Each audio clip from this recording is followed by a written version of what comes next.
A group of ageless beings targets the young to preserve their youth and power. This forces Danny to face the ghosts that once drove his father into madness. By the lake, Violet meets Rose, who's wearing a magician's hat. Rose lets her reach into the empty hat, where she finds a violet flower. Suddenly, people surround them, making the girl uneasy. Rose then grabs Violet's arm just before the others reach for the girl. In the Overlook Hotel, young Danny rides his tricycle across the empty halls when he stops at room 237. The door opens, and a ghastly woman slowly approaches. Danny wakes from the nightmare and heads to the bathroom but finds someone in the tub. He closes his eyes until his mother, Wendy, grabs him. In his room, Wendy begs Danny to talk as he hasn't spoken since they left the hotel. However, the boy keeps quiet. In the morning, Danny sits on a bench when the Overlook Hotel chef, Halloran, appears. Concerned, Halloran uses his telepathy, recalling how the boy was happy when he learned he wasn't the only one with the shining. However, Danny's afraid the ghosts from the hotel will find him if he shines. Halloran notes that the Overlook was closed, but the ghosts will seek him out.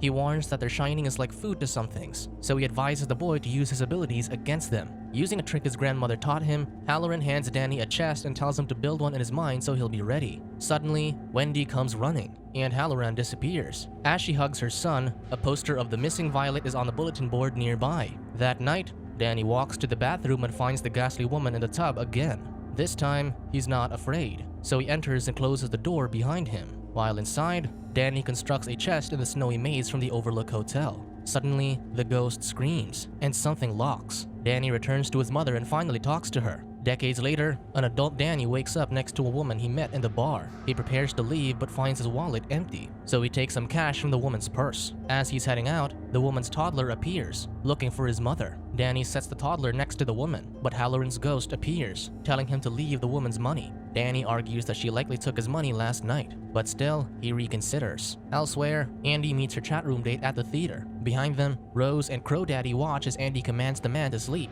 and he instantly does. She then steals his wallet, then carves his cheek to remind him how he preyed on young girls online. Outside, Crow Daddy follows Andy, so she commands him to leave. Crow Daddy stops, but Rose grabs Andy. When Andy commands her to let her go, her power doesn't work on the woman. In New Hampshire, little Abra celebrates her birthday. When the magician spills cutlery from his hat and makes spoons latch onto his face, Abra insists that she can do that too. Later, her parents see their spoons standing against the ceiling. Abra is proud of what she did, but when her parents look at her with fear, the spoons suddenly drop. Meanwhile, Rose goes into her camper van, where Andy wakes up. Rose apologizes for putting her to sleep but reasons that she was a tough one. Andy curses at her, but when Rose tells her to speak the truth, she admits that Rose is the most beautiful woman she'd ever seen. Glad, Rose offers Andy to remain youthful as long as she eats well. Meanwhile, Danny arrives in a new town and meets Billy Freeman, who wonders why he came to town. Danny admits that he's running from himself, so Billy helps him find a room just upstairs from his own. He wonders why he's helping him, and Billy admits that he has a feeling about people sometimes. At night, Rose prepares Andy to join the True Knot. Grandpa Flick declares that they are the chosen ones and asks if Andy will tie her life to theirs. When Andy says yes, Rose takes a canister,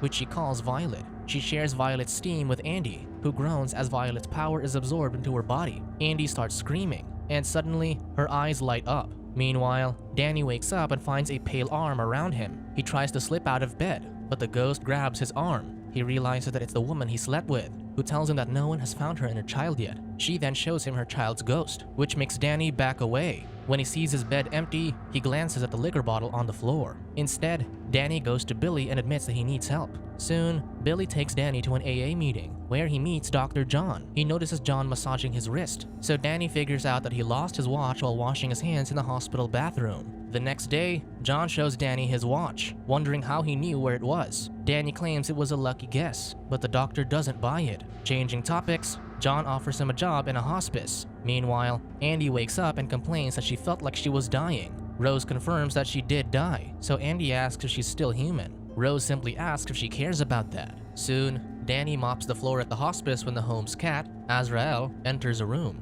Danny tries to get Azrael, but the patient inside claims that the cat always knows when it's time. The patient already accepts his fate, though he admits that he's scared. Danny assures him that it'll be like sleeping, so the patient comments that he's a strange doctor, calling him DoctorSleep. The man starts panicking, so Danny uses telepathy to convince him that he'll finally have a true restful sleep.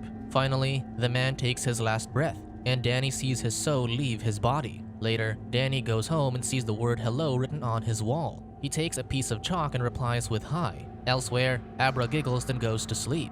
8 years later, Danny earns his chip at AA. He shares that his father died when he was 5, so he only got to know him when he drank liquor since he felt the anger that he got from his father. He thanks the group and dedicates his chip to his father, Jack Torrance. At work, Azrael visits another patient, so Danny comforts the man. The patient fears that there's nothing in the end, and Danny assures him that they don't really end. Returning home, Danny finds the word morning on his wall, so he replies with the word school. A teenage Abra smiles in her bed just as her mother calls her for school. Meanwhile, Crow Daddy reports to Rose that their target is in Iowa. He suggests that they open another canister since the kid they took the last one from wasn't powerful. He worries that the shinings are getting weaker because of technology. To stop him from complaining, Rose gives in and opens a canister later that night. One afternoon in Iowa, Crow Daddy watches a baseball game where a kid named Trevor is known to hit every ball. After the game, the True Knots abduct Trevor. In their camp, Barry takes Trevor from their van, and the kid drops his glove. As the others pin him down, Barry wears Trevor's glove. The frightened child begs for his life, but Rose tells him that pain and fear purify their steam. She stabs the boy, and part of his essence comes out as steam, giving new life to the True Knot. Abra senses Trevor's horror and commands them to stop. Rose hears her and pauses. She then kills Trevor, and Abra screams in pain. Suddenly, the wall in Danny's room cracks, and he's thrown off the bed. Getting up, Danny sees the word murder carved into the wall. Worried, he writes who, and receives the word baseball boy in return. With Trevor dead, Rose transfers his last steam into a canister. She tells Crow Daddy that she sensed a powerful looker earlier, so they plan to find her. The next day, Abra's mother worries for her, knowing that she has an odd ability. Abra assures her that she doesn't have that anymore. At school, however, Abra hears her classmates' thoughts. She then searches for missing children reports and finds Trevor. Returning home, she uses her power to find Trevor and sees where the True Knot gathered to take him. With that, she goes to her window and channels her power. This allows her to look into Rose's eyes, who's shopping at a supermarket. Rose, however, senses her, so she peers into Abra's eyes in return. When Abra notices, she drives her out, pushing Rose away. That evening, Rose recounts what happened to Crow Daddy, making him wonder if they should turn the looker into one of them. Rose refuses as it's dangerous to have someone that powerful. One day, Abra skips school and rides a bus to meet Danny. Danny is worried that she tracked him down, but Abra is sure that he has magic like her. Danny, however, calls it the Shining. Abra wonders how many people have the Shining, and Danny explains that many have a bit of it, but only a few know about it. Abra believes that Trevor had it, so the group ate his shine. She asks Danny to help her find Trevor so his parents can bury him. She recalls how she located them when Barry wore Trevor's glove. However, Danny advises her to stop her shining so they don't see her. At night, Azrael enters an empty room, so Danny checks and finds a shadowy figure inside. Afraid, Danny unlocks a chest in his mind, only to realize that the figure is Halloran. Halloran warns him about the True Knot, who are already interested in Abra. He advises him to get what she asked for. At the camp, Rose uses her power to find Abra. Her spirit hovers over cities until she descends on a street where she finds a familiar window. Inside, she sees Abra asleep while a wall is filled with drawers from Abra's mind where she hides memories. Rose peeks in, when suddenly, the drawer slams shut, trapping her hand. A ghastly Abra greets her, planning to trap Rose in one of her boxes. Suddenly, Abra enters Rose's mind and searches through her memories. Desperate, Rose pulls her ruined hand away and leaps back into her body. Rose panics that Abra was in her head, but Barry interrupts as Grandpa Flick is growing ill. Meanwhile, Danny wakes up to Abra telling him telepathically that she got into Rose's head. This news worries Danny, realizing that he has no choice but to help her to keep her safe. At the same time, Andy is horrified that Grandpa Flick is dying since she thought they were immortals. Rose clarifies that she told her that they'd live long if they ate well, but they haven't been eating good steam. Rose comforts Grandpa Flick, reminding him how he lived through the age of gladiators and witnessed new worlds while he fed on kings and popes. Finally, Grandpa Flick disintegrates into ashes. As soon as he does, the rest eat his steam. Meanwhile, Danny goes to Billy for help, entrusting him with the truth. Soon, Danny drives with a sleeping Billy on his side. Abra visits him, so Danny asks how she got into Rose's head. To demonstrate, Abra enters his mind, seeing the Overlook Hotel and the chests. Danny panics, so Abra pulls herself out. She asks about the chests, so Danny shares that when he was young, there was a place that wanted to eat his shine. The place is already closed, but the ghosts still roamed around. By night, the True Knot prepares to leave, but Crow Daddy suggests that Rose stays since Abra got into her head, making her a liability. At the same time, Danny and Billy locate Trevor's body with Abra's help. Billy is horrified that Danny was telling the truth. By dawn, Abra visits them again, so Danny advises her to tell her parents what's happening to prevent Rose from using them to get to her. Soon, they arrive at Abra's house, but her father threatens Danny, thinking he's tricking his daughter. To convince her father that it's all true, she shows him Trevor's death. Finally convinced, her father considers calling the police, but Danny insists that they can't stop the true knot. Instead, Abra tracks down Barry using Trevor's glove. She sees him driving with the group in Massachusetts, but Rose isn't with them. Later, Danny and Billy drive Abra into the woods. Unknown to them, Rose is watching her group. Soon, the true knot finds Abra alone in the woods. Andy puts her into a trance before sedating her, only to find a stuffed toy in her hands instead. Billy and Danny begin shooting at the group. Sensing this, Rose screams as her family gets killed, leaving only Andy, who hides in the camper van. When Danny runs out of bullets, Andy controls him and puts him to sleep. She then aims his gun at him, but Billy arrives and shoots her. Before she dies, Andy orders Billy to kill himself, so he complies before Danny can reach him. Abra appears and warns Danny that Crow Daddy isn't there. Suddenly, she's injected with a sedative as Crow Daddy went to her house, where she's hiding. He then takes her away, leaving her father's body on the floor. Soon, Abra wakes up in Crow Daddy's car. She calls for Danny, but her power doesn't work given the sedative in her body. Meanwhile, Danny tries to connect with Abra but fails. Anguished at his friend's death and Abra's abduction, Danny opens a liquor bottle but smashes it instead.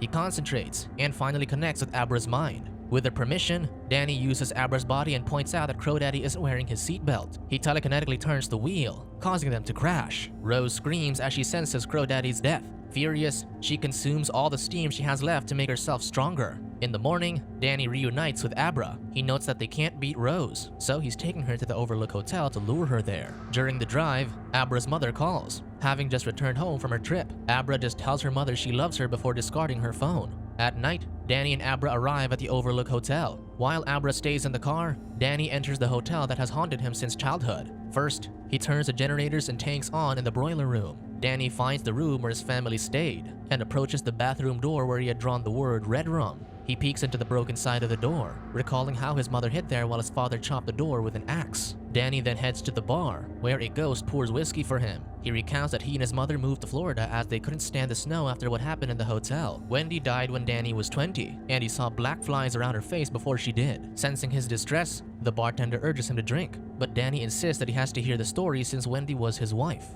Danny looks up at the ghost of his father, Jack Torrance. Jack rants about how a man provides for his wife and kid, but they only eat his time. The only medicine is alcohol, so he asks Danny if he's gonna take it. When Danny tearfully refuses, Jack swipes the glass away and disappears. Abra telepathically tells Danny that Rose is here, so he takes the girl inside. Soon, Rose enters the hotel and sees the gush of blood from the elevator. She then reaches the lobby, where Abra and Danny wait for her. At Danny's signal, he and Abra send the woman into an infinite version of the Overlook's maze. Spotting movement, Rose follows the footprints, believing that she's in Abra's mind. Finally, she finds the girl, only for another Abra to slice her leg from behind. Abra continues inflicting pain, recounting how Rose claimed that pain and fear purify the steam. When she disappears, Rose concentrates, then grabs her from behind. Rose knows that she was like Abra when she was young, until someone gave purpose to her gift. Seeing Abra struggle, Rose realizes that she's not in the girl's mind. Just then, a chest slowly approaches Rose from behind,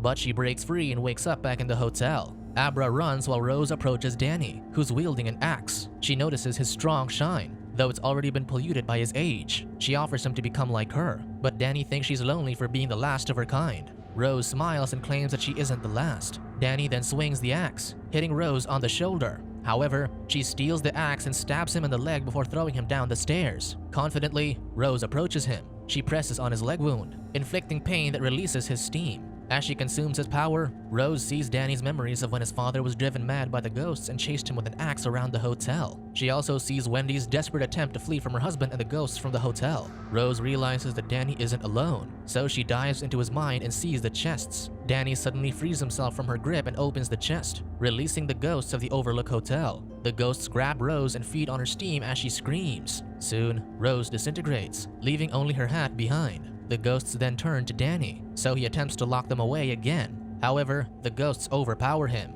Soon, Abra sees Danny limping towards her. Realizing that it's not really him, she runs and hides in a room, not realizing that it's room 237. Inside, she sees the ghastly woman in the bathtub. Suddenly, Danny kicks the door open. Abra sees that Danny is possessed by the ghosts, so she tells him that Danny went to the boiler room earlier. Danny then swings the axe but regains consciousness before he hits Abra. He tells her to run because he still needs to close the hotel. Abra flees, and the ghosts take control of Danny again. He heads to the boiler room where the tanks are steaming up. The ghosts attempt to turn them off, but Danny regains control and keeps them from saving the hotel. Finally, Abra exits the building. Danny then kneels as a boiler room is set ablaze. His mother's ghost then appears and comforts him as the hotel burns down. Soon, Abra is back home, recounting how she heard the fire purifying the hotel. Across from her, Danny apologizes for putting her in danger, but Abra knows it was the only way. She wonders if Rose wasn't the last of her kind. So Danny comments that the world is a dark place, so it's possible. However, there could also be more people like Abra who could stand against them. Danny recalls that he told Abra to hide her shine, but now he encourages her to let her power grow. Abra's mother walks in, wondering who she's talking to. At first, Abra claims she wasn't talking to anyone, but she admits that she was talking to Danny. She assures her mother that they go on after death, so Danny and her father are okay. Her mother smiles, finally accepting Abra's gift. Abra then turns and finds the ghastly woman in the bathroom. She goes to her and closes the door to continue what Danny started. Subscribe to watch more videos like this. Turn on notifications. And leave a like, it really helps the channel out. Thank you for watching.